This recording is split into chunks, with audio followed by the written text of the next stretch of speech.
23 souls. 23 souls on that whiteboard are lost forever into the digital void. That is the final kill count, I guess you could call it, for our Kerbal Space Program blind playthrough. Full blind, which is no help, no assistance, nothing. Just no Googling, no YouTube videos. Nothing like that at all to go through it.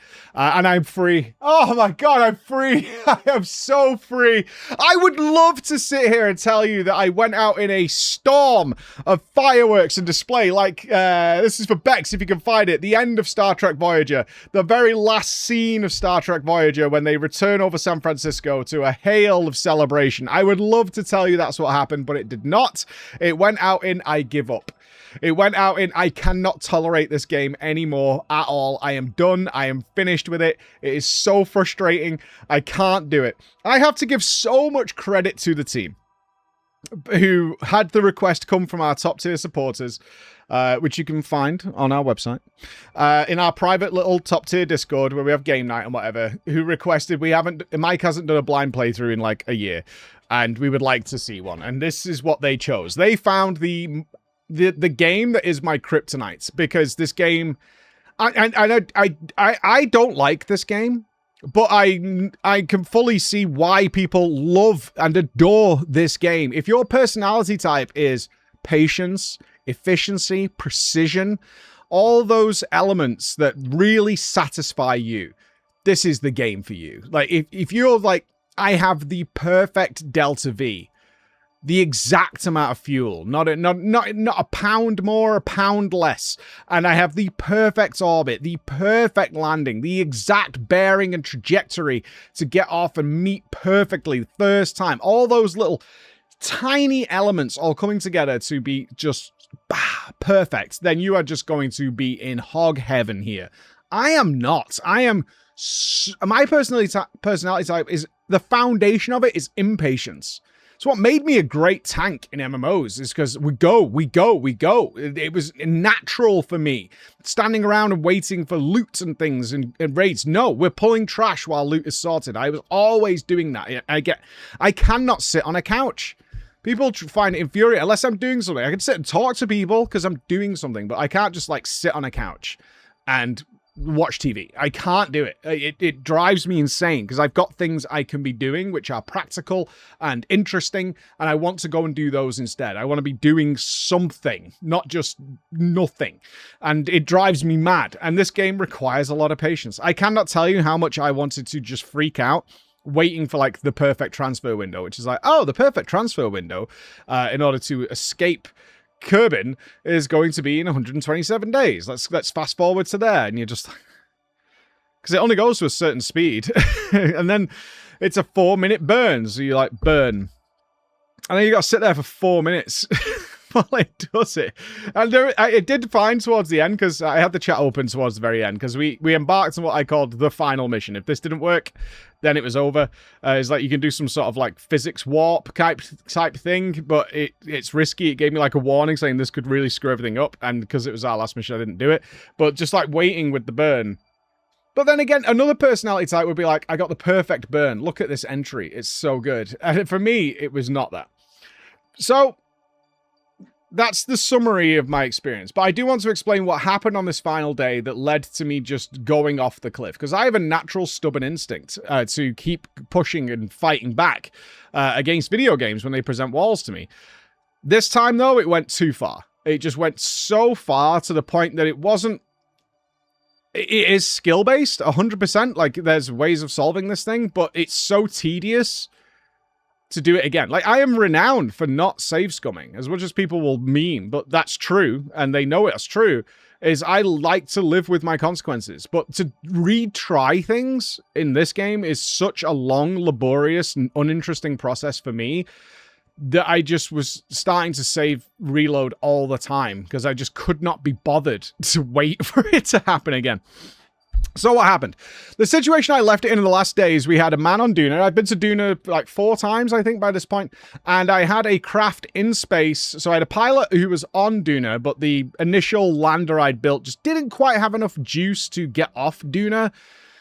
Again, the trial and error process is the nature of this game. Like, a very normal playthrough would save your craft, go and try the mission, find where the flaws are, okay, jot them down, or take mental notes, and then reload the save and modify the ship accordingly.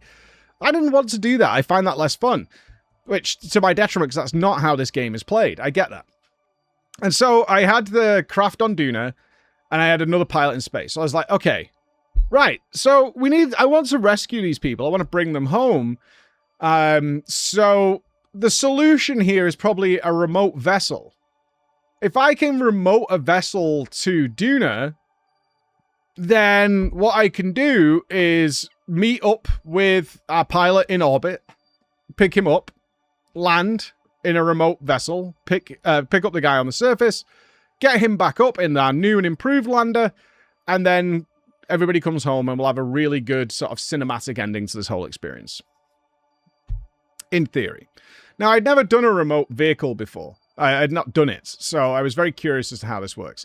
So on testing, it became very apparent that there's a Wi-Fi network, is what we'll call it, for a Wi-Fi network across the solar system.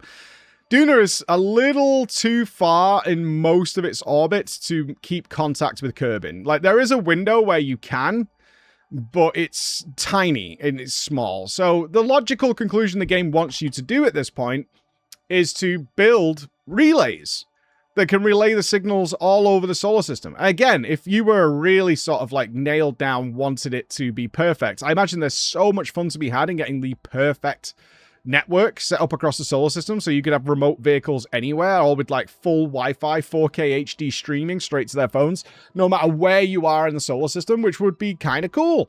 Setting that up. Take a long time, but it'd be kind of cool.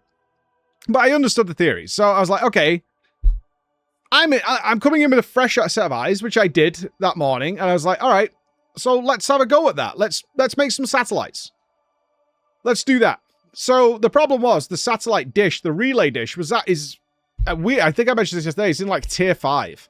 It's like really far down the tech tree, considering how it shouldn't be. Because there is jank in the game, and it's universally agreed. There's a lot of jank that KSP 2 was supposed to solve, but at KSP 2, for all intents and purposes, as far as I'm aware, did not deliver and has been abandoned. So I went and got some science from the moon. Just went to the moon, got some quick science. I needed like 50 points or whatever. Came back and got the relay. So I've got the relay now. So I'm looking at it. And I'm doing my best here, right? Remember, this is still blind. No one's helping. I'm doing my best. So I'm like, okay, what does this satellite need? What does the relay need? So you read the relay, and it's like, this relay is really cool. It has advanced pathfinding and algorithm technology inside it. All right, so it's just like a smart relay. Perfect. That's what we need, right? Requires electricity. That was all that was listed under the requirements, was requires electricity to function. It's obviously on a swivel mount, and it's got this tech in it, so it can pathfind and do all sorts of stuff. And I'm like, cool. And also, maybe this actually gives you more options in your maneuver tool, because your relays are able to figure out more accurate orbits or whatever, right? So I was like, this is kind of badass. So I built these little fuselages with relays on them, batteries on them for power, solar powered, and everything looked hunky-dory. And so I made 4 of them, strapped them to the rocket, and I was like, all right, first of all, we'll set up relays around Kerbin, because line of sight is a thing. Kerbin's obviously only facing one way, so I'll start with 4. I'll put 4 satellites sort of equidistant around the equator in orbit around them. How far up they need to go, I don't know. My goal right now is to have a signal that's going in most directions. They tend to keep all the orbits in the game on just a nice flat plane for you. They're not spinning all over the place. So that kind of made sense to me. So up I went. I was like, how far do I need to go? I don't know. So I was like, I'll go like 250 kilometers to get started as a test run of this. So I did this. I got into 250k orbit. I dropped a satellite. Then I moved like into a more like prograde orbit so that they would separate. Obviously, we're moving together. If you just stay where you drop it, you can't just like park and wait for the next one to come away. So I moved around, made a gap, dropped another, so on and so forth. And when I looked at the minimap, sure enough, there was like green lines going to them. I was like, all right, not bad. They're in some sort of communication. Cool. Like it looks correct. But it didn't work at Duna. Like, it was slightly too far away. We were getting like 2% signal by the time we got to Duna. So I did a Duna mission and was like, okay, we need a bit more. So I left my, this was my remote vessel. I left that orbiting Duna. And I was like, we need to enhance the network. And I will take full credit, not full credit. I will give full credit to the chatter who was like, you should do them more inside the solar system, so they have a tighter orbit, because these are relays, obviously. And what you want is the relays to be bouncing the signal around. That's what you want. You never want the distance between the 2 points you're trying to contact to be too far, so that's why you put relays between them, right? Most of us understand this process. So he said, if you put them like closer to the sun, their orbit will be tighter, meaning that there'll be more hops, closer hops between them. I was like, that makes sense. That makes total sense. So I decided to drop another 4 around Eve, which is the more internal Venus type planet. So I decided to do that. I dropped the first 2 and then noticed while I was moving, like changing my orbit to get the gap between them, that they weren't working. And I'm looking at them, and there's actually an overlay that shows network, and you can see the signal is still coming from Minecraft to Kerbin, despite the fact that clearly there are relays between us. And I didn't know at this point, is this the game? Or what's happening here? Because what I would expect to see, at least visually, is the signal going to the relay and then to me. So then I started thinking about, maybe you need to strap a bunch of relays to the satellite so they've got them pointing in all directions so it can like feed through. There's probably something like that. But then I saw one of the relays was like right in the middle. I was like, that can't be the case, actually. These aren't working. So we come to the realization after I've dropped now, I think I dropped 6 at this point, or maybe more than that, because I think I kept dropping them. So maybe 7 or 8 even. Is that these things aren't working. I'm just dropping basically bins, dust bins in space. They needed their own probe core brain. Now, how do I know this? Because someone told me. Because the game doesn't tell you at all. Like, when you go on these relays and, like, you check it, it even has a section. This is what really bugs me, is it has a section, and I'm checking this, that says requires.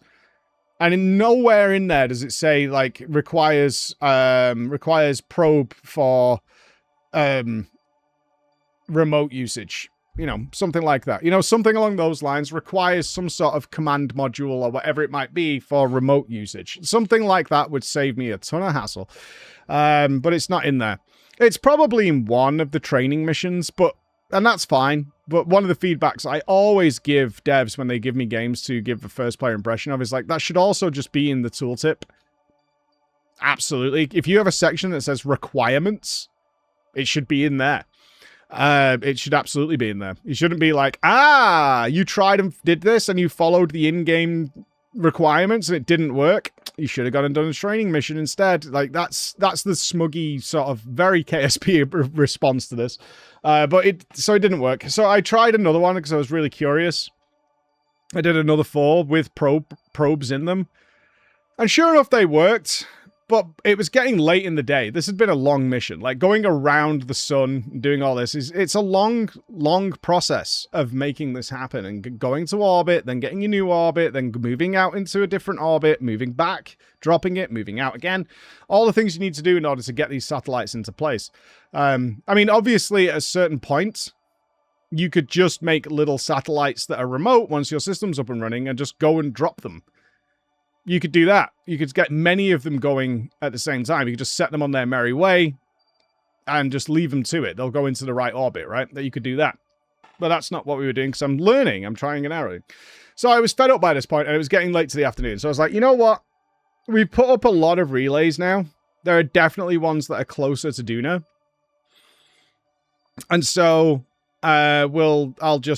it's time to go. It's time to get there. So I put together the final Duna craft. This is the one that is going to be able to do everything. I did a list of things that we needed to do, went through it step by step, put communitrons on and all this kind of stuff, and modified the ship in certain ways, made the lander wider so it'd be easier to land.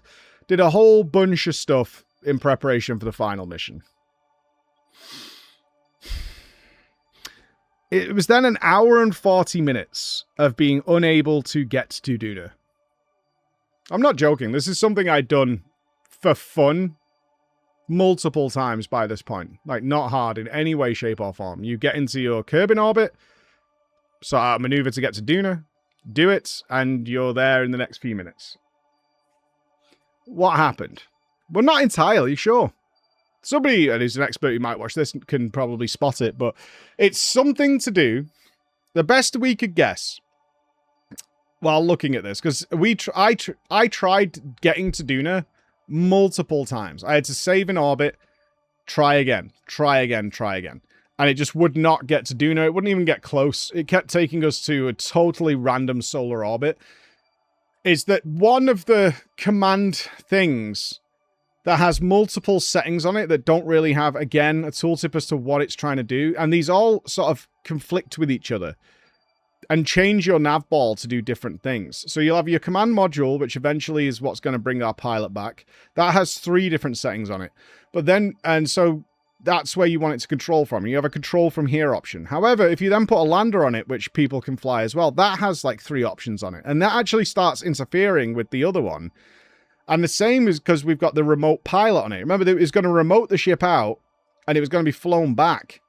So it had all these things on it. And all of them were interfering with each other in some way. And as near as we can figure it, the maneuver node, putting the maneuver on the nav ball, was in the wrong direction. It was like reversed or going, it was like easterly when it was actually supposed to be north, but it's where it shows on the nav ball. All these kind of things. And we just couldn't get to Duna. And I was really starting to just lose my mind. Honestly. I was really starting to lose my mind. It just didn't make any sense. And I'm like, we've done this so... When you've done something so many times and it's never been a problem and now it's a problem, that's when you get angry. So I tried a couple more times until essentially I kind of eyeballed it to get us there.